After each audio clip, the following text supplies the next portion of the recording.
I honestly do not do networking. What I do is relationship building. So, I really have a calendar of the whole year. There are about 30 people whom I meet at least once in a year in person, and not for 15 minutes coffee or so, mostly either for lunch or for dinner. Mm-hmm. There are 30 people, whom I put in my diary to meet, and you will not believe almost two-thirds of them have got no revenue line for me. They do not refer me to anyone, and they do not, basically, there is no direct benefit for me doing that. But I've got deep relationship with those people, and relationships are, quite temporary. They are very deep only till such time you maintain them. If you do not maintain them, the deep can become shallow and can become extinct very, very quickly, because people really have got no space. The digital economy has really taken a lot of space out of our life. We waste so much of our time in consuming unnecessary content. We waste so much of our time trying to bring our digital presence, which may not have any value for us, but we just feel good about it. I posted something 100 people saw.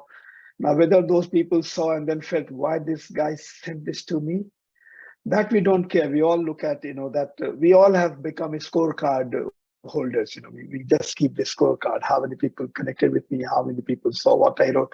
How many people follow me?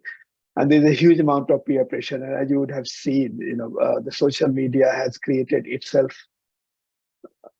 a serious problem for younger generation, especially, who have started seeing that as a symbol of acceptance or a single symbol of being relevant to the society, which is terrible. It shouldn't have been like that, but that is the way it is, because again, they are nascent minds. They have got a lot of blank canvas, and social media started coloring their canvas right from scratch, and therefore it has got a much bigger impact on people like you and me who can see through the social media. So no, I do not do networking. I do relationship building, and for me, there are two different things. So if you really look at networking is transactional. So it's very temporary, it's very transactional. It has got its own place, and again, it has got value for people who do that. But for me, it is not. For me, it's about building meaningful, relationships. So I build, deep human connections, and basically that leads to impact. So what I really, advise people is that first decide whether you want to network or do you want to do relationship building.